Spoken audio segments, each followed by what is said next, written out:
One of the good things about the time in which we're living right now is I think we've become more open about talking about mental health issues. I think the stigma is evaporated in a lot of cases.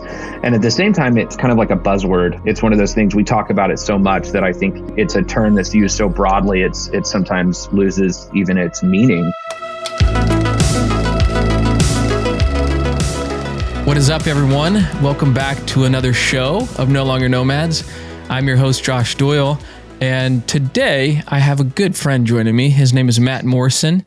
He's the Director of Communications at Providence Church, which is where I attend church. And Matt and I have gotten to know each other over the years, and we actually worked at the same ministry for a while. And Matt is just a dear friend, so I'm pumped to have him onto the show. Matt, welcome to the show, man. Thanks so much for having me. I'm excited. Yeah, man, I'm pumped. So, so many things we could talk about. You and I have had so many different conversations throughout the years. And one that keeps coming up that you and I have been talking about is just mental health and how do we deal with that in marriage? How do we deal with that? Whether we're struggling with it, whether our spouse is struggling with it, it's just such a buzzword right now. And also there can be some stigmas wrapped around it, especially within the church community. And so I think this is a really interesting episode that we could just share from personal experiences and all that. Mm-hmm. Just kind of how we can better ourselves and better our marriage through, some of the struggles we're going through. So, yeah, man, I'm excited to have you on. Let's do this. Excited to be here. Thanks for having me. Well, actually, let's do this. Let's tell us a little bit about yourself and what you're up to. Yeah. So I grew up here in the Dallas area. As Josh mentioned, we've gotten a chance to work together. We've had a few little crazy stories working together in the same missions organization. I've loved getting to know you and your dad and your family, and just love the various times in our lives where our paths have kind of crossed. I serve as Josh mentioned, Director of Communications at Providence, and I've been doing communications in the ministry space for about 10 years now. And I've had a lot of cool experiences. It's opened a lot of doors for me. I'm currently in seminary, planning on stepping into a pastoral role at some point. And so just an exciting season of life. My wife, Holly, and I, we've been married for 15 years, actually today, as of this recording. Yeah, 15-year anniversary. Happy anniversary, man. That's a big one. Yeah. And then we've got two boys. We've got Caleb, who's 12, wrapping up his first year of middle school. And then we've got Noah, who is 6 and wrapping up his first year elementary school, kindergarten. So, yeah. That's crazy, man. I remember when he used to come into the office and hang out with you, and he'd just light up the office because, we're all working away in our cubicles, and he'd come in, just want to hang. And I love it. Can't believe he's growing up so fast, man. Yeah, it's crazy. I remember the days when he would, roam around the office just looking for candy in all the ladies' offices, and he knew who had the bowls out. He knew who had the M&Ms, That's and awesome. Then, now he's, playing soccer and playing violin and doing all these, fun big kid things. It's crazy. That's amazing, man. Well, let's dive into it. So, like I was saying, mental illness is such a buzzword in our culture right now, whether it's Christian or secular. You hear that so much. You got to take care of your mental health, got to take care of your mental health. But man, it's a very real struggle for the majority of individuals. And I've had my share of stuff that I've gone through. My wife, which I'm going to love to share some of that later. But what does this mean to you and to your family when you hear mental health and everything kind of wrapped around that? One of the good things about the time in which we're living right now is I think we've become more open about talking about mental health issues. I think the stigma is evaporated in a lot of cases. And at the same time, like you mentioned, it's kind of like a buzzword. It's almost, it's one of those things we talk about it so much that I think it's easy to let it just kind of become an echo chamber. It's a term that's used so broadly, it sometimes loses even its meaning. And but for me, it is actually a very personal thing. My family has a long history of struggling with mental illness. It goes back generations. In fact, I've joked before that it's not that we have a history of mental illness. Our family is the history of mental illness. It's just kind of there. Yeah. And so for me, my earliest struggles actually with anxiety, which at the time no one would have recognized it for what it was back when I was like 5, 6 years old. And I was dealing with like stomach issues. I was terrified of going to school. I was just crippling anxiety. And it was funny. People would just, tell me, hey, God's got it under control. You're okay. Just, let it go. And I never understood what it meant just to like stop thinking about something, to stop worrying about something. And of course, in that time, if I saw that in my boys, we'd recognize that for what it is. It's anxiety. There's something that's not healthy there. There's something that's not right. But of course, at the time, no one really thought of it that way. And so my dad joked that I would be worried about like the world economy when I was, just 5 years old. But as I got older, I started having panic attacks by high school, college. They became so frequent in college that I would always make sure that I had in class, like I'd have a place in the room that was near the door. So if I had a panic attack, I could exit pretty quickly, pretty easily. I actually had like a routine I would go through to deal with my panic attacks, and it would just kind of come and go, and I would just kind of gut through it. I would often kind of try to hide it. I always felt bad for some reason. I felt guilty if I was struggling with those issues. I remember one time I had a panic attack on the road in the middle of nowhere in Arkansas. And I remember just sitting at a gas station for 45 minutes waiting for it to pass because I couldn't drive. I couldn't move on. And so I didn't really do much about it then. I just felt like this is something I have to gut through.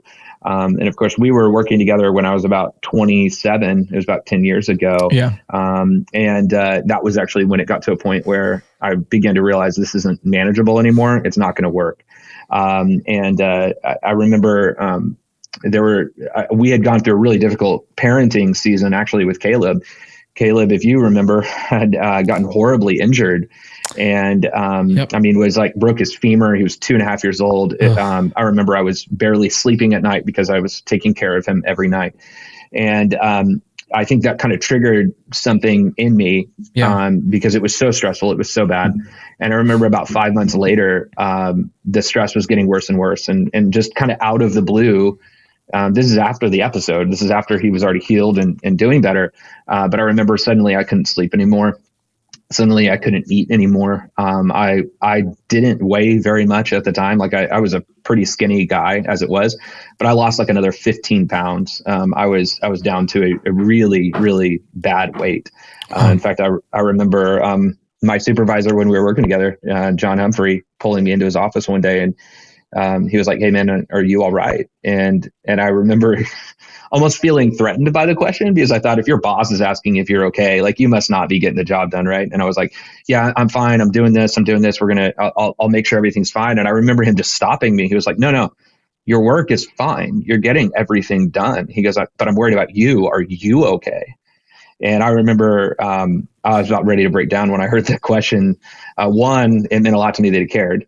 And two, the answer was no, I'm not, and that was the point in time when I finally got on medication, and I remember finally going and seeing my doctor and talking to him and I remember that was kind of the beginning of a long road of recovery. Getting on medication helped kind of stabilize some things, and it kind of opened the door for me to begin to process why is my brain working the way it is. Yeah. And that was where I began to see a lot of spiritual and clinical counsel through the next couple of years. And it's, I'm excited to say, hey, it's not what it was anymore. Yeah. Panic attacks are a lot more rare. The stresses and the anxiety is a lot more managed, a lot more predictable now. Yeah. But that was after having to do a lot of hard work to get there. Man, thank you for sharing that. And I was the same way in college. If they were going around the room just to introduce yourself at the beginning of the year, I was getting ready to run out that door. When it would go down, they would go across the room and just even share one thing about yourself. I felt like I was going to throw up. I was going to puke. I was ready to run out the front door. I remember thinking I might have to use that trash can right at the front there. And I thought, how embarrassing would that be on the first day of school to go over and throw up in it because I was too nervous to say my name.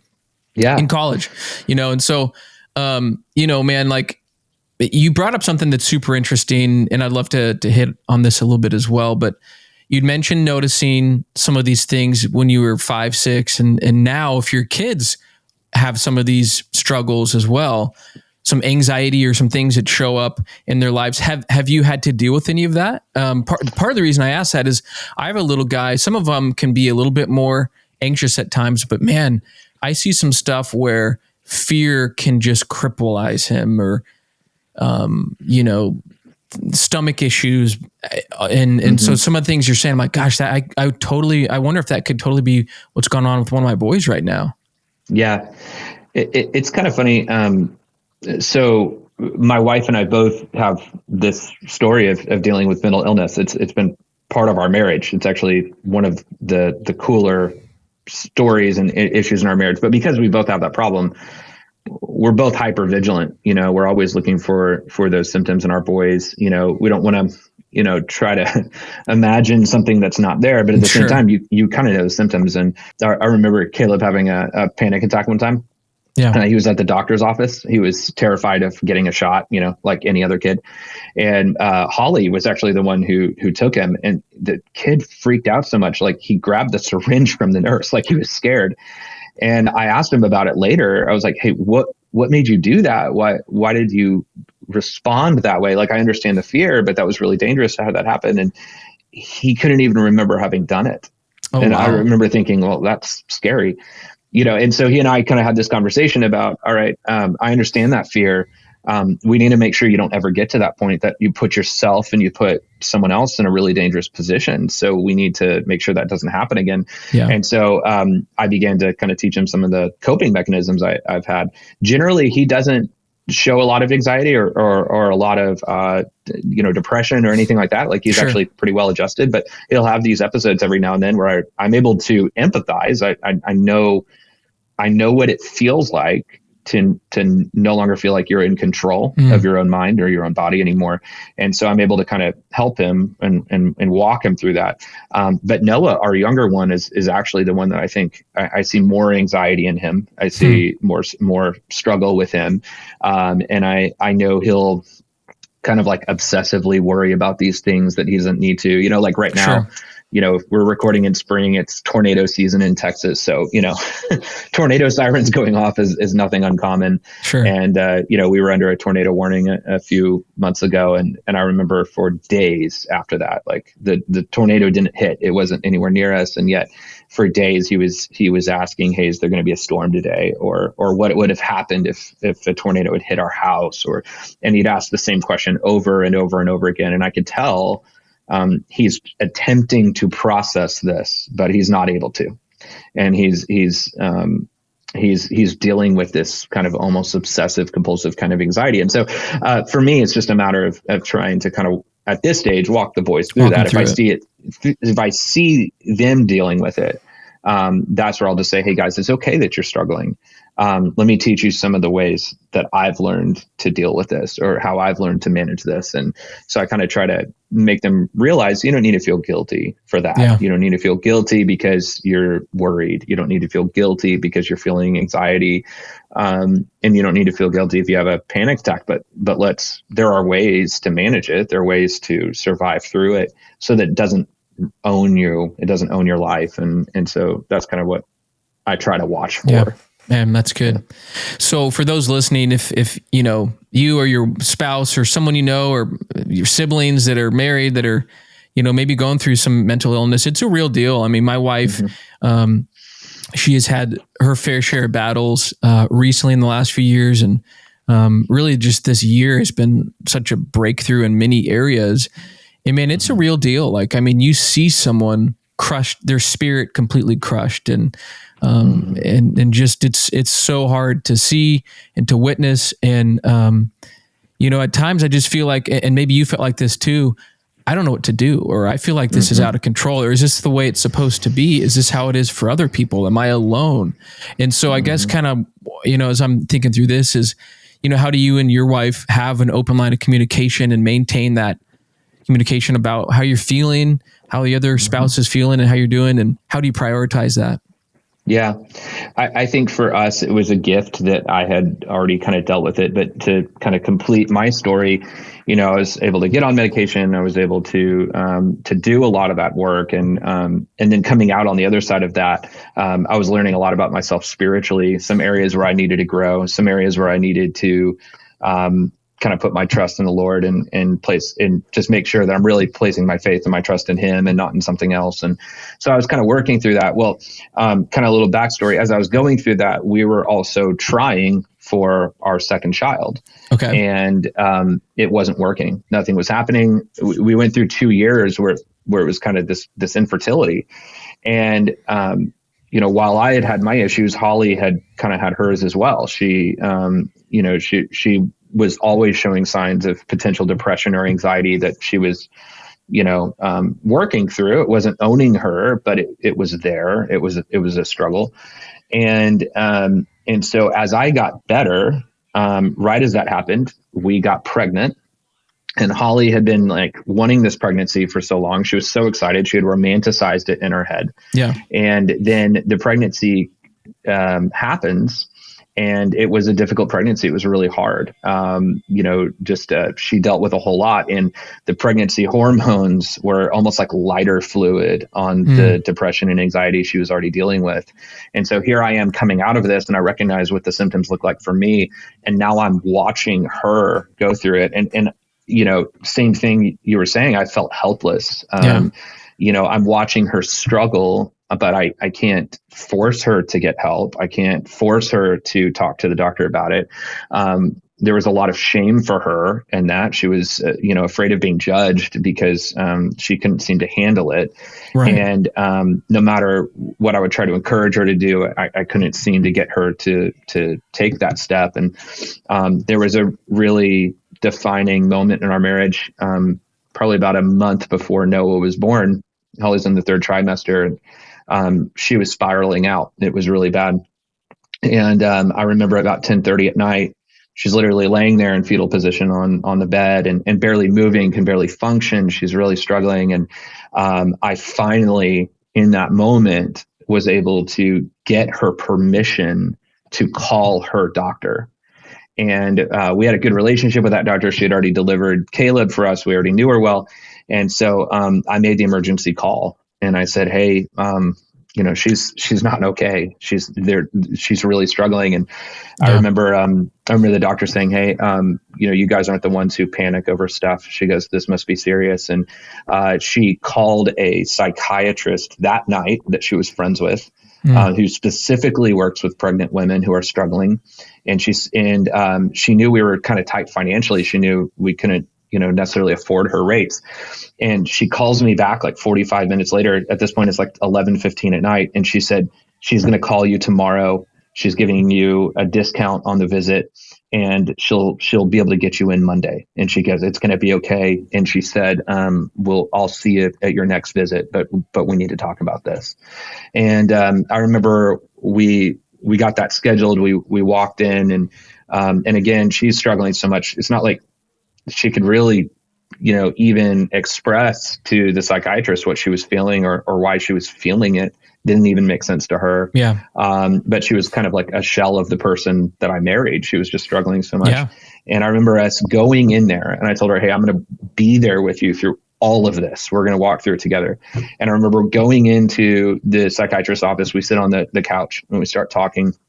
And Holly could not even explain what was going on. And so I just shared, I said, here's where she's at. Yeah. And I was trying to be very careful not to make it sound like I'm gaslighting her or making it sound like she's crazy, but just saying, this is what she's struggling with. And as I'm talking, tears just start streaming down Holly's face. And I remember the doctor turning to her, and she was like, Holly, is he accurate? Is what he's saying accurate? Do you agree with his, observations? And she just tears streaming down her face. She goes, yeah, he's right. And I remember that just kind of being a turning point. And we were able at that point now to say, okay, there's a problem. Let's work on that problem. We can fix it together. But I think there was a benefit in me having already gone through it, because, if you're the husband and you're saying you need to go see a psychiatrist, it just sounds like you're calling her crazy. It kind of sounds like you're demeaning her. And instead I was able to say, hey, I have walked the road that you're on. You watched me do it. And there's nothing that I'm going to ask you to do to address this that I haven't already had to do. And so I've been there. I'm going to walk through it with you. You're not going to do this alone.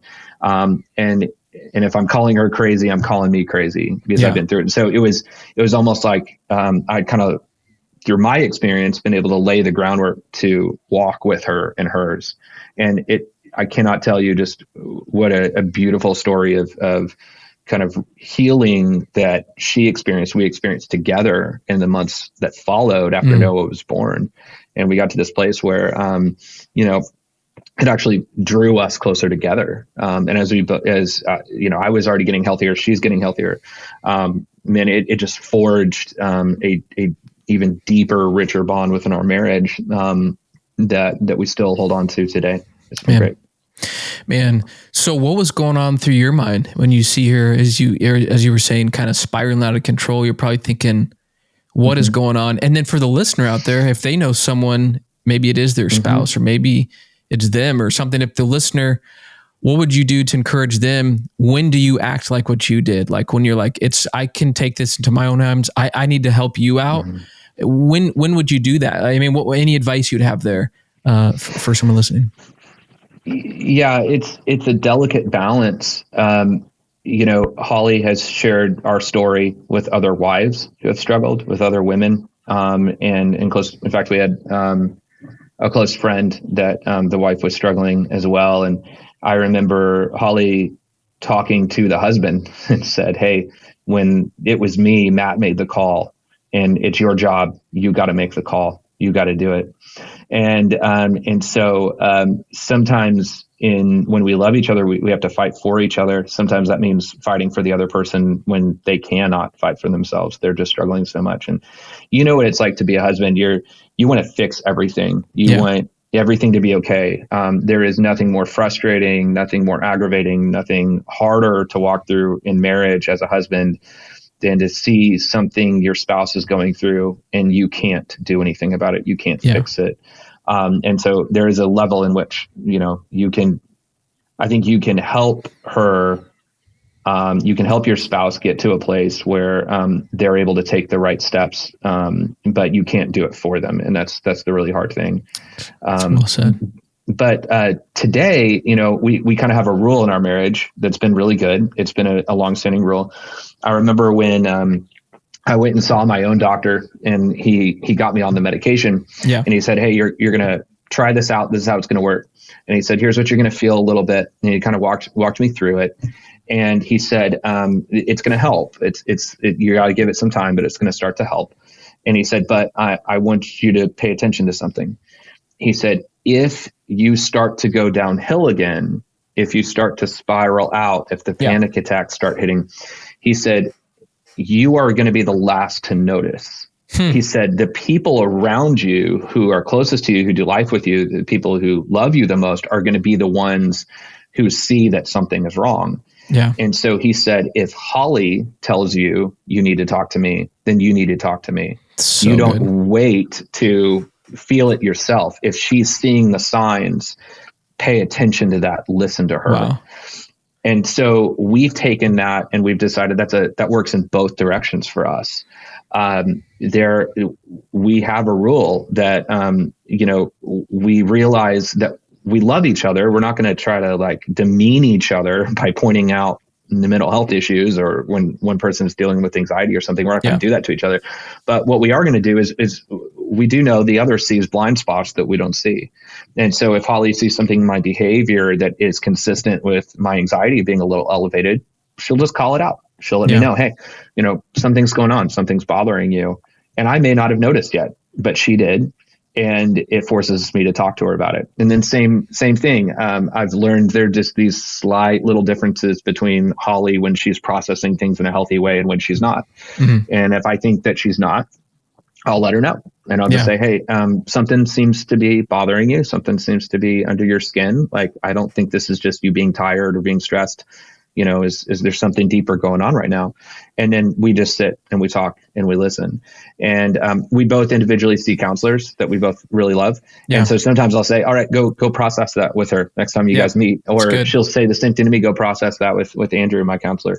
And then we actually will talk about, like, if we've done our counseling, how did that go? We'll debrief with each other. So we kind of team up together. But it's one of those things where we have each other's backs. We're looking for each other's blind spots, and there's a permission to ask the tough question, knowing that if the other person's doing it, it's out of love. Yeah, that's so good. And that shows the trust that you've built to be able to speak into each other's lives like that. And I want to touch on this real quick. I know you and me, and we've talked about this, and our spouses, we're not batting 1,000, we're not every time handling it the best way. And at times bitterness, resentment, some of those things can creep up to the surface. And I know that's happened with me through my journey when Jess was, like you said, a shell of herself. I remember thinking at times, is this it? And I remember her aunt reaching out saying, she is not a dud. This is not who she is. And, and we had to really think through what is going on. And it was such a scary time in our marriage. And first it started with postpartum depression, and it just lingered and it got worse. And it showed itself in so many different ways, and stomach issues that she's dealt with for years and still does to this day. And man, it just became this, and she knows this obviously, but there was times where I just held on to bitterness or resentment and go like, why can't you?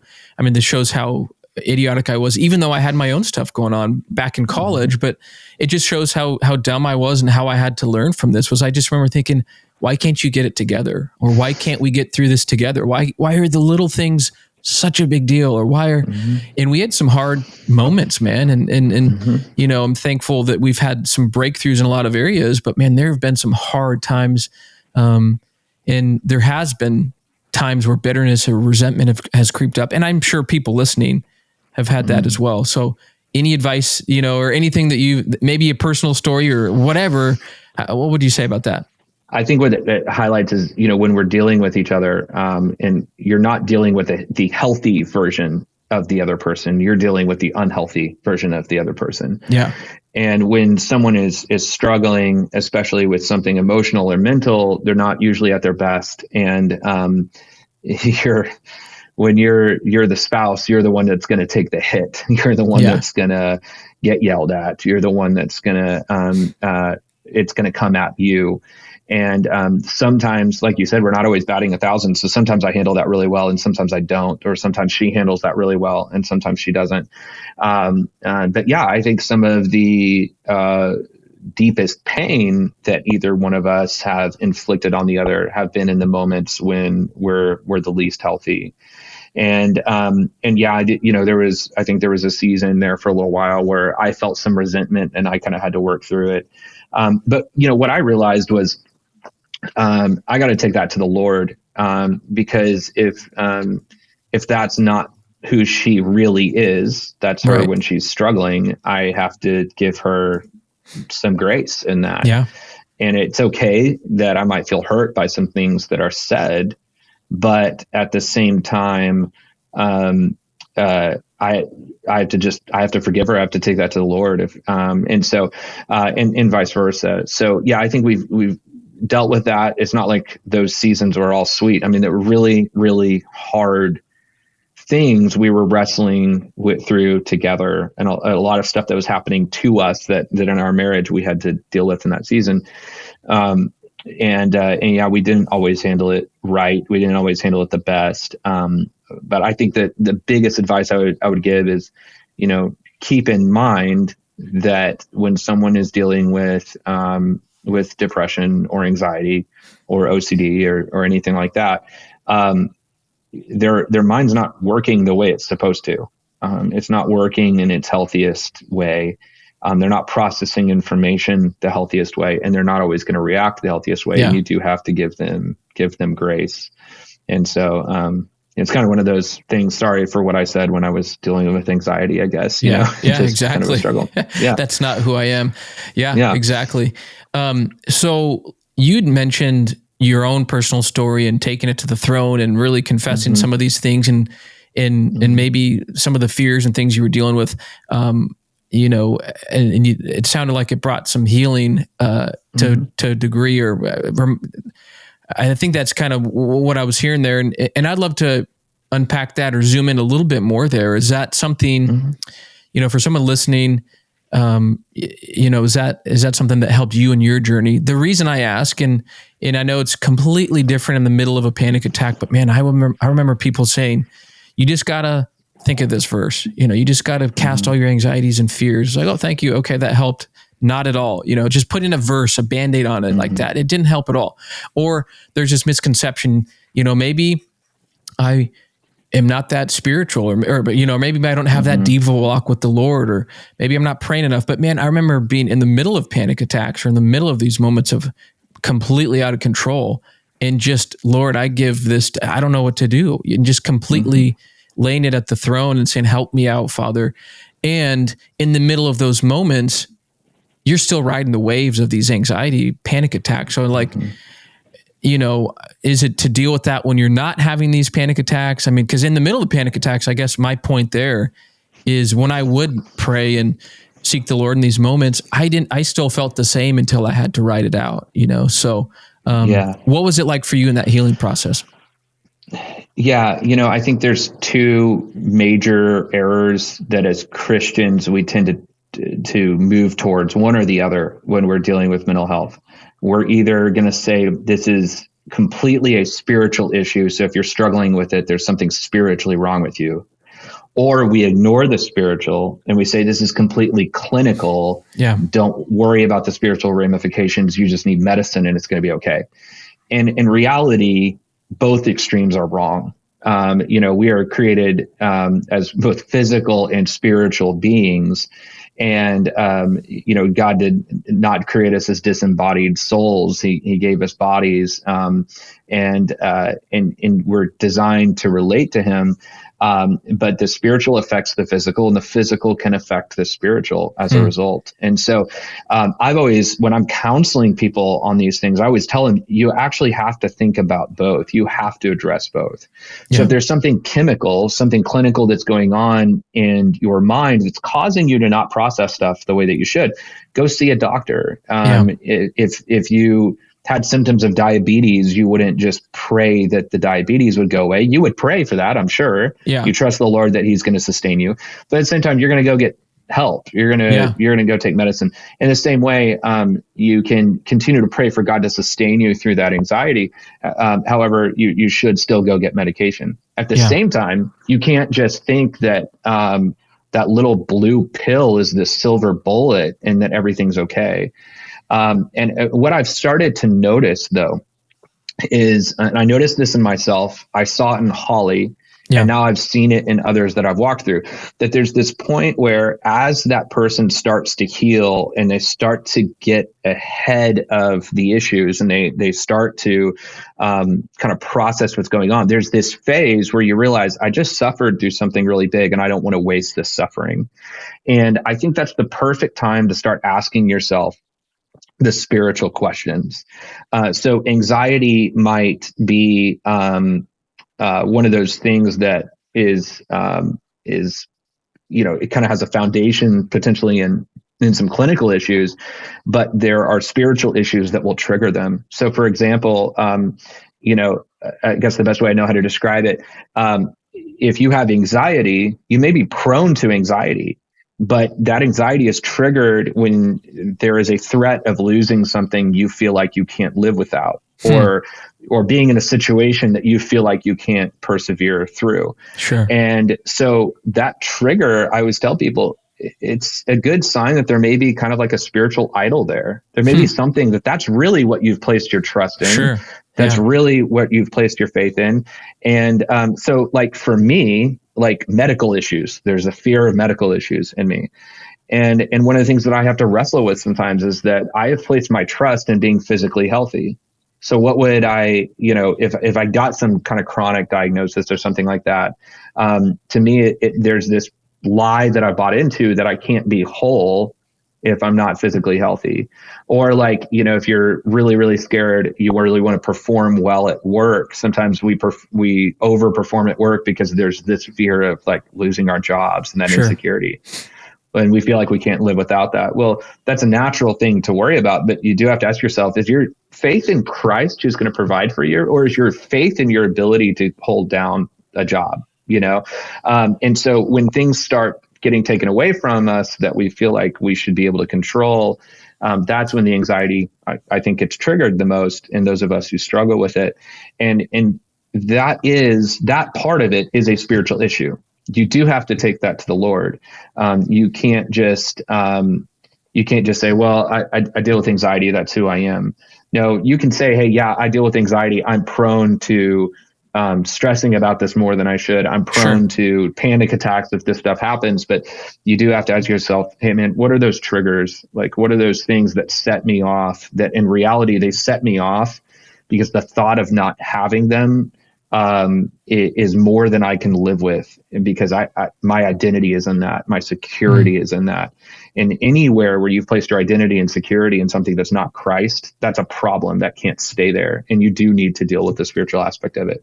So I've learned as people start to heal, that's a good time to begin to ask some of those deeper questions. You can't do it in the moment in the heat of a panic attack, like you're saying. But later, as they're starting to grow, it's a good time to start to reflect on that. What triggered me? What got me there? And what needs to change now? Man, that's so good. So what if someone's saying, I've been able to identify what this potential idol or trigger is? What advice would you give them? And you shared a little bit about that, but how would they deal with that? How would they take that to the Lord, and how would they work through that? Yeah, I think that's where just abiding in Christ becomes really critical. The first thing I would just tell you is you have to be spending time with the Lord. And I know that's the answer that we like to throw out all the time, but it's the answer we give all the time because it's real. I've learned when I'm walking with the Lord, I am less prone to anxiety, or I'm less prone to having, like some kind of episode or something like that.